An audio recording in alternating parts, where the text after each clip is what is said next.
Tuan-tuan, agama boleh mati dengan tinggal dakwah. Agama boleh mati. Ya. Walaupun kita kata agama ni Allah punya, Allah pegang, Allah tahu lah jaga. Tuan-tuan, Nabi wariskan kita kerja dakwah. Dia ada satu tanggungjawab yang besar. Kita kalau tak buat, kita akan jadi orang yang tak guna dan lain.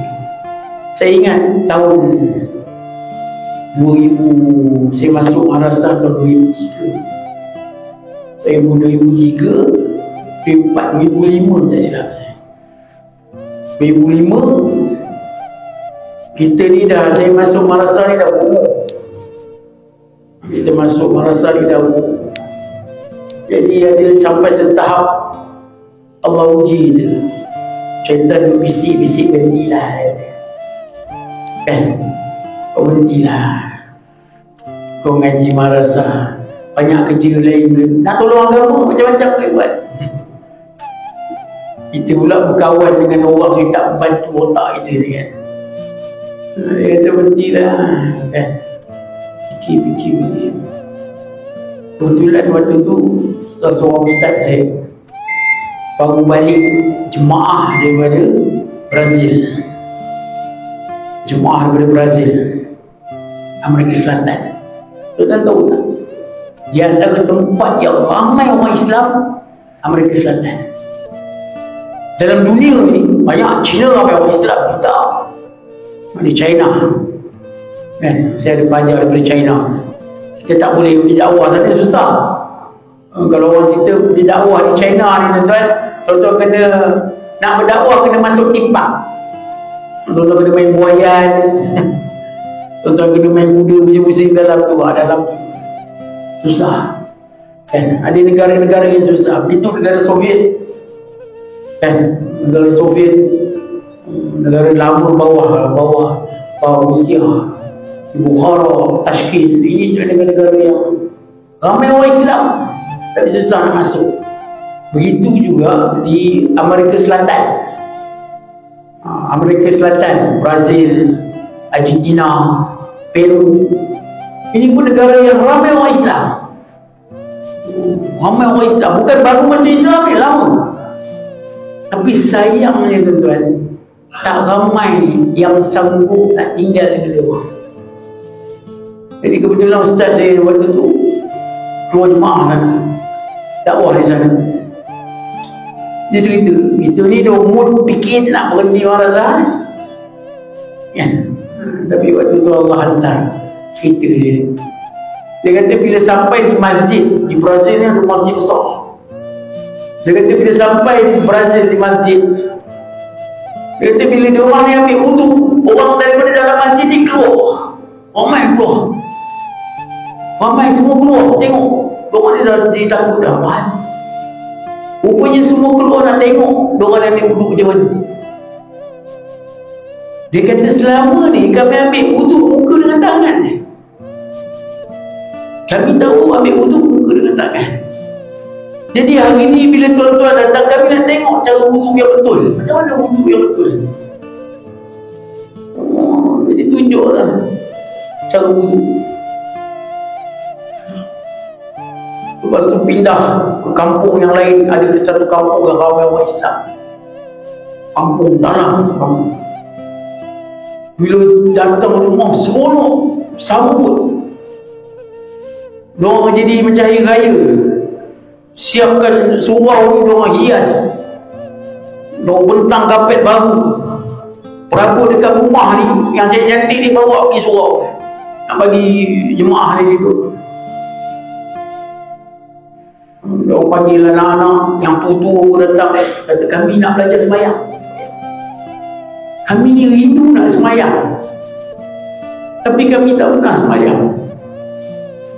Jemaah ajar sembahyang. Beberapa hari jemaah duduk situ, jemaah nak balik, nangis semua. Dia kata dulu zaman atuk kami, tuan-tuan datang, atuk kami boleh sembahyang. Zaman bapa kami, tuan-tuan tak datang, bapa kami tak sembahyang. Sekarang zaman kami, tuan-tuan datang, kami boleh sembahyang. Kami takut nanti tuan-tuan datang, anak-anak kami semua nanti tak semayang. Menangis. Ada orang alim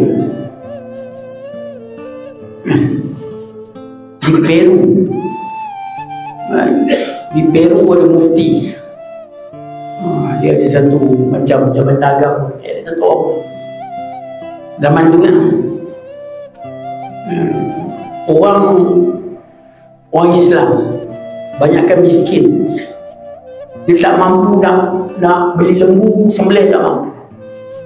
Jadi orang Islam selama ni makan lembu yang orang kafir sembelih.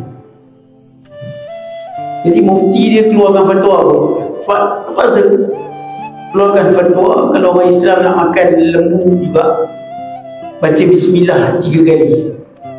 Daging tu, daging yang haram kan, najis kan, bangkai, baca bismillah 3 kali halal. Dahsyat. Kemudian dalam jemaah gerak ni Ustaz cerita, ada satu orang ni bila dia tengok jemaah, datuk dia dulu orang Islam, bapa dia kemudian tak Islam dan dia pun tak Islam, tapi bila dia tengok jemaah datang, dia kata macam ni lah gambar datuk dia, pakai serban, pakai jubah. Dia kata aku nak masuk Islam. Jadi dia masuk Islam orang ni dengan jemaah. Bila dia masuk Islam, dia pun ikut jemaah, nak belajar sembahyang, belajar wudu, nak belajar istinja, dia pun ikutlah. Tuan-tuan, dalam jemaah tengah keluar ni, tengah dakwah di kawasan Amerika Selatan, jadi cerita Allah buat kawan yang baru masuk Islam ni meninggal dunia. Bila meninggal, keluarga dia tuntut. Keluarga dia kata biar kami urus. Keluarga dia Kristian. Keluarga dia kata biar kami urus. Ini keluarga kami. Jemaah tahu orang Islam nak uruskan mayat cara Islam mahal. Jemaah kata tak apa, kami tanggung. Sebab dia dah jadi saudara kami, dia nak masuk Islam, dia saudara kami, biar kami tanggung urusan. Keluarga dia tak bagi. Keluarga dia kata ini keluarga kami, biar kami urus. Bergaduh tuan-tuan sampai polis campur tangan. Dia masuk Islam tak ada surat, tak ada apa, tak ada bukti masuk Islam. Akhirnya depan mata jemaah, jenazah ni keluarga dia dapat, keluarga dia perlu uruskan tuan-tuan, pakai kain-kot, perlu salib, masukkan dalam keranda, tak mampu, menangis semua orang Islam. Dahsyat. Ini suasana di Amerika Selatan tahun 2005, 20 tahun lepas. Saya bila dengar cerita dia menangis. Dia kata kita ni duduk madrasah, kena marah sikit, hafal susah sikit, kita dah sibuk nak berhenti.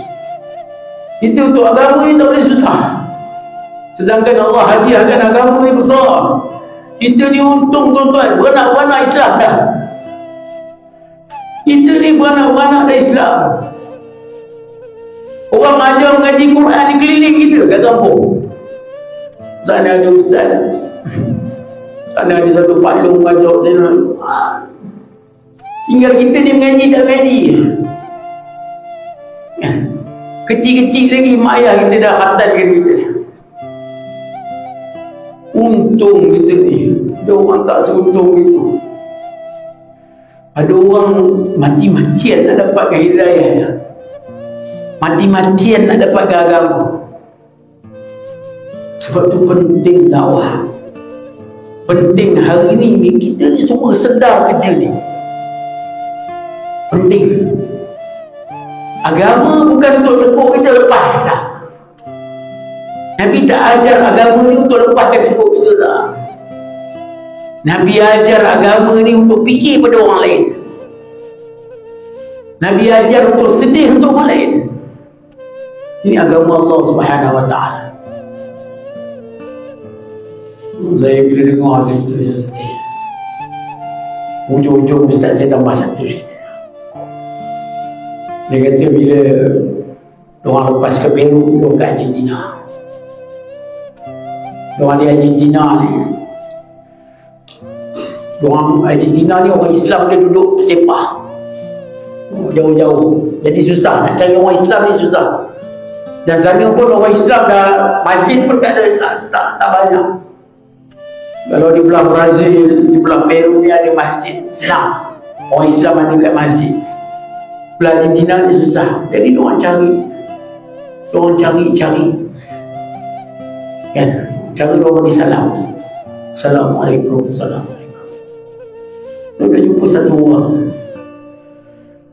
orang ni berniaga di pasar.